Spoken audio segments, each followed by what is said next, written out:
Right, so Keir Starmer's position on housing has pretty much been in the gutter ever since it was announced that social housing tenants were going to see their rents rise above the rate of inflation in order to apparently pay for all the new affordable housing that may not even be that affordable that he wants to see built. But as was almost certain to happen once all those new MPs, the result of Starmer impositions during the MP selection process, the candidate selection process, got their feet under the table, it was bound to happen that that high-quality candidate claim would end up getting undermined somewhere, by someone. And in this case, just happens to be someone with a great deal to do with housing. I spoke in a recent video on that social housing story about the fact that 3 of the 5 biggest landlords in Parliament now sit on Starmer's benches. All 3 of them brand new intake MPs at that. So much for Keir Hardie, the founder of the Labour Party, and his pledge to end landlordism. His namesake wet wipe of a Labour Prime Minister Keir Starmer welcomes them, and now he's paying the price for it, because the biggest landlord in Parliament has turned out to be a rogue landlord, a slum landlord. So how can we possibly trust Starmer on housing at all, when this is the sort of high-quality candidate he didn't just welcome into his party, but his right-wing faction made sure got selected at that? In terms of your candidate selections, 3 left-wing candidates now say they have been blocked from standing, and some people are suggesting that is a strategy. Are you blocking left-wing candidates from standing in this election? No. I've said repeatedly over the last 2 years as we've selected our candidates that I want the highest quality candidates. That's been the position for a very long time. The situation in relation to Diane Abbott is that no decision has been taken to bar her. And, we have to remember that she was a trailblazer as an MP. She overcame incredible challenges to achieve what she's achieved in her political career. She literally sort of carved out the path for others to come into politics. And she did all that whilst also being one of the most abused MPs across all political parties. But I've always had the aspiration that we'll have the best quality candidates as we go into this election.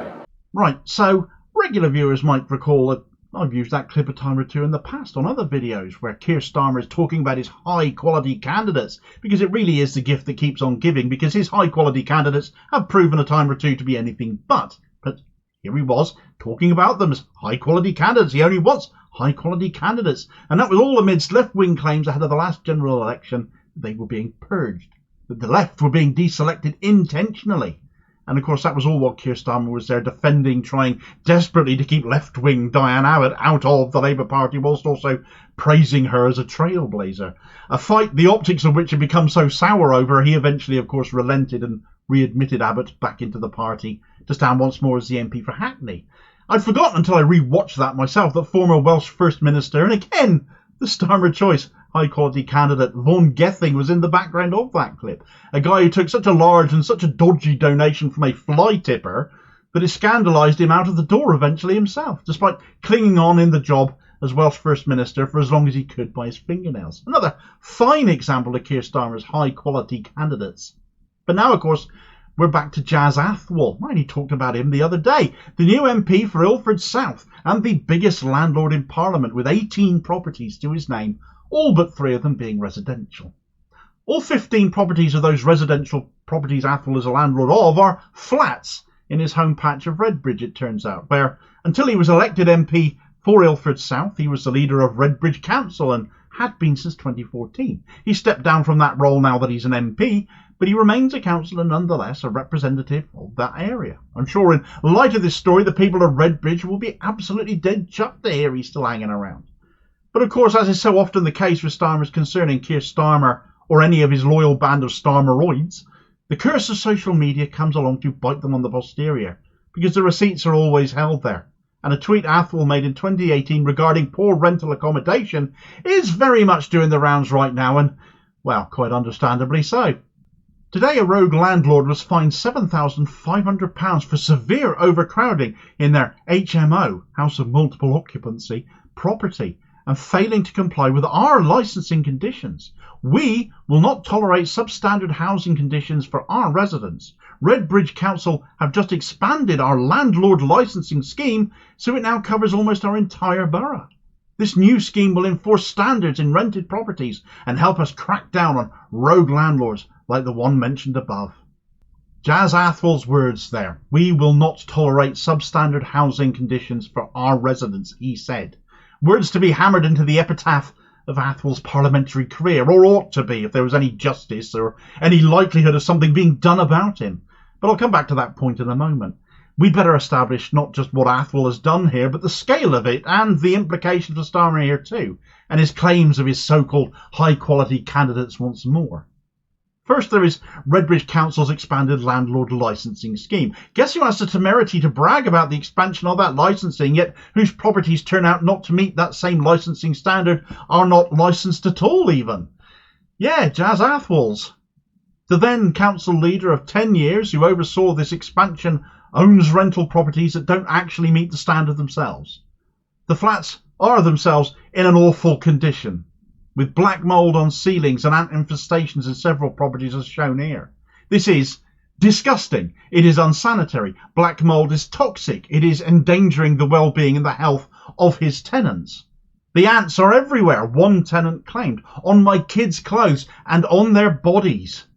But worse than the conditions was the fear that raising the issues would result in there being evictions, as this piece from the BBC online coverage explains. When I visited the properties, which are above an empty shop in Ilford, the communal areas were dirty and the lights did not work. Fire alarms were hanging loose from the ceiling and a washing machine had been dumped next to a set of stairs. One resident showed me black mould growing on their bathroom ceiling, adding that a family member is a clean freak who keeps scrubbing the area with bleach to keep the mould at bay. Another said they had Googled black mould and realised it could be toxic. The whole ceiling would be black if we didn't clean it every few weeks, they said. I knocked on every door and spoke to most of the tenants. None wanted their name to be used. Some specifically said this was due to a fear of being evicted. Please don't use my name, said a resident. Finding a new flat is very difficult. Most of the people I spoke to said Mr. Athwell and his property manager were slow to respond to complaints or were completely unresponsive. While I was at the block, the property manager was tipped off about my visit and tenants started to get calls from him. After receiving these calls, they became hesitant about talking to me. This appeared to me to be intimidation. So we have unsanitary flats that aren't up to local regs, new licensing rules, and where the tenants fear speaking out in case they lose their homes. And even when they do speak out, try to get hold of Athwell himself or the property manager, can't guarantee a response. Yet the property manager was very quick to come into a response and start ringing around when they realised that BBC's Joe Pike was doing a visit to follow up on this story. Is that not the dictionary definition of a rogue landlord, of a slumlord? This is a guy who has called himself a renter's champion, Jazz Athwell. And this is a guy who Keir Starmer claimed is one of those carefully vetted, thoroughly interviewed, high-quality candidates that he demanded could only be a Labour candidate for being an MP, who just so happen to all come from the Labour right faction, of course, and left-wingers don't get selected, and the fact they don't get selected is, of course, purely coincidental, and in no way have they been discriminated against whatsoever. It makes a complete mockery of Labour's pledge to renters, promising them that if elected, standards would be improved. Renters would no longer be able to be exploited or discriminated against when candidates like Athwell were selected to stand as MPs. A landlord presiding over flats that can only really be described as health hazards. And in this case, it just goes so much further than just being selected, because the Labour right fought tooth and claw to make sure he was selected. The incumbent Labour MP for Ilford South going into the last set of elections was left-winger Sam Tarry, a trade unionist who had come into the party from the TSSA and previously defeated Athwell to be selected as Labour's candidate under Jeremy Corbyn, but lost the selection when he, like so many other left-wing Labour MPs, ended up losing a trigger ballot process, itself tainted with vote rigging and outright fraud, which meant they would have had to stand for full reselection. The trigger ballot process, conducted under the widely considered to be flawed Anonavoter online voting system, resulted in a flawed and unfair result, but which, despite complaints to that end to the General Secretary of the Labour Party, David Evans, being made, they ended up being dismissed as irrelevant. Tarry then lawyered up over it, but sadly in the end to no avail. Jazz Athwell replaced him as the Labour candidate, a close mate of the Ilford North MP Wes Streeting no less, so alarm bells there. But fundamentally, Athwell shouldn't even have got as far as he did. Athwell had been suspended from the Labour Party under Jeremy Corbyn in light of serious allegations of sexual harassment. But thanks to Keir Starmer's right-wing dominated NEC, he was very quickly reinstated to full membership, so he was then able to contest this seat.